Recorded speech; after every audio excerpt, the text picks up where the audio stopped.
I miss that old coot. Tim Dillon and Chris DiStefano talk O&A.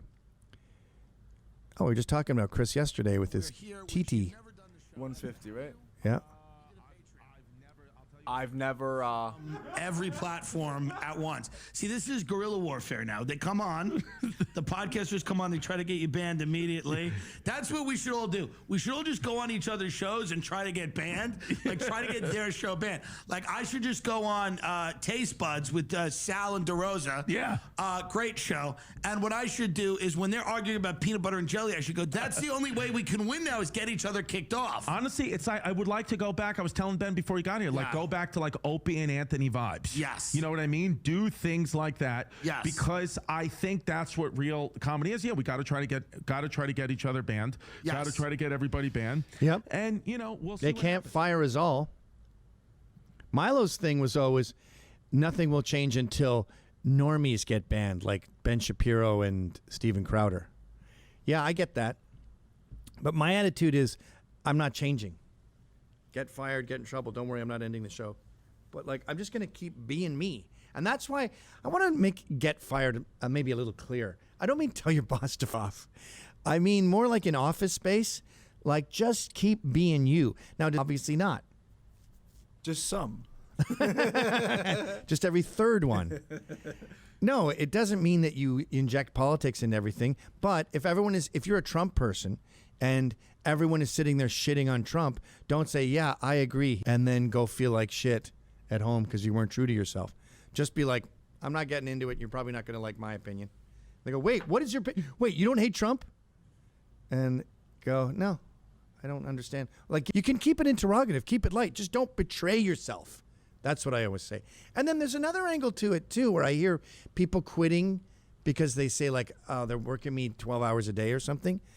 And I always say, never quit. Always get fired. If they're working you 80 hours a week and your contract is for 40 hours a week, come in 40 hours a week. If you want to work Tuesday to Saturday and they say no, work Tuesday to Saturday until you get fired. That's a smaller contingent of the get fired. Now, if you're working at the most hyper-liberal place in the world, don't wear your Trump shirt. But if they ask you how you feel about him, you could, I think at the very least you have to say, I'm not going to say. Like Ronnie the limo driver on Howard Stern, he said, I'm not telling you who I vote for. And then they were all saying, we're not going to be your friend anymore. And they go, well, by not saying, you're saying Trump. And that still pisses me off to this day. In fact, come to think of it, that's around when I stopped listening to Howard Stern. So it wasn't Stern's fault. It was the gay Canadian, what's his name, Dave? I think it's kind of lame. You're an American. You should have opinion about something. Fred, simple. Why? Why are you so afraid to tell everybody? No, why do I have to? Why are you so afraid to tell everybody? What's do I have to tell? Why do I have? Maybe I'm not happy with anybody, and that's what I'm saying. Then take a stand. I don't have to tell you who I'm voting for. No, Fred. you don't. But it probably would be a smart idea. Why? I think what Fred is saying, Ronnie, I think what Fred isn't even the worst of them. And then that other dude, that closeted homo who buys Howard Stern's clothes for a living, Ralph, Jason, and Dave all came down hard on Ronnie because he might have voted for Trump, though we're not sure. Like, and the thing that pissed me off too is that's an elitist view to do that to working class people like Ronnie. The Stern brand was built on the working class. Ronnie's the only working class guy left. Yeah, to come to think of it, all of them look like weird plastic Hollywood freaks, and he's the only one who looks normal with a normal backdrop. Gavin, this Crip Daddy show has the sprinkles. On the next episode, get him to interview Linda. Also, the network is more inclusive than Star Wars, Batman, and Marvel combined. And with the Fag Zone, you are the most progressive company in the world. Yeah, we're doing good for ESG. Ended the busy weekend with my 18-year-old daughter's current boyfriend and ex-boyfriend fighting over her. Okay, this is a little confusing, but what he's saying is his daughter and her new boyfriend had a conflict with her old boyfriend. The ex showed up where they were hanging out. He threw claws at the current boyfriend like a spick, and then a horrible word. like a spigger bitch, and her current boyfriend hit him with a right hook, breaking his front tooth and knocking him on the ground. Some madness ensued and the police got involved, but fortunately no one was charged. Boys got to be boys. Very proud of the new boyfriend. Yeah, that's a good sign. This looks awesome. Bunch of patriots doing cool man stuff. I'm impressed with this engine. You can whip up rapids. Zoom out on this so people can see it. Oh, the title? Yeah. We should always do that, by the way.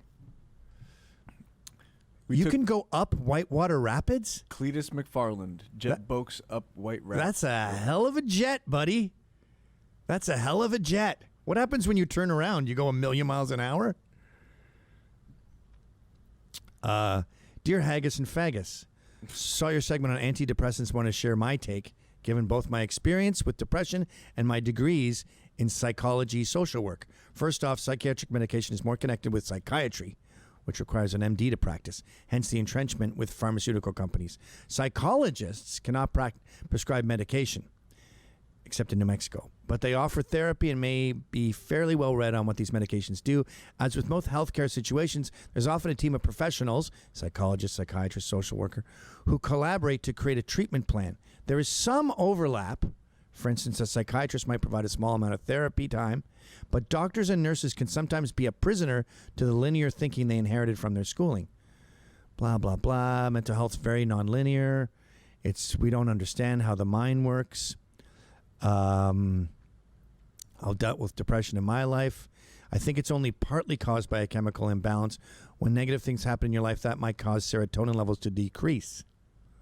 There might be some examples of people who were born with certain chemical imbalances. Blah, blah, blah. This was a lot more interesting the first time I read it.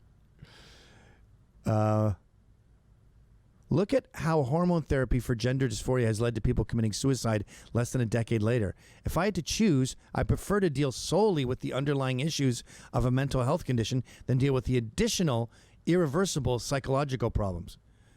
Just like alcohol, cocaine, heroin, psychiatric drugs do not solve problems that can be better solved with therapy, a healthy lifestyle, or improved environment. And as far as therapy goes, be a chatterbox. Like, I have interesting conversations at my pub every day. And the IQ range is alarming. You know how a woman's bell curve is like this and men are like this, and we have the most geniuses and the most idiots? That's my bar. Like, sometimes I'll be talking to more than one person who's special. Like, can't function in society, needs a social worker to come by and make sure they've showered.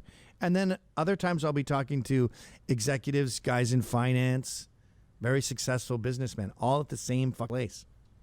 And the conversations are all equally interesting. Well, it's just more like playing a game with a kid. But as far as like blue collar schlubs, retired cops, and successful guys in finance, same level of interesting. And you get the therapy in there because you're telling stories, blah, blah, blah, blah, blah. You got to make sure you don't talk about yourself too much. But you do, like, this guy fell off a cliff, this guy's hit by a bus. You do 2 of those and you can do, I got run over. And then they do a couple stories. And then you have about 20% of the things you say can be about you. 20 to 30.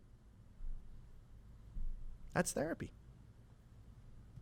And it's from someone who's not getting paid, someone who genuinely cares. One of the main things you promote and have promoted over the years is for young men to put a ring on it and start a family, to have babies. Lots of viewers have taken your advice to heart and bettered their lives for it. Lots of us have babies. We truly are baby monsters in more ways than one. What a nice way to end mailbag. Let's get to the final video.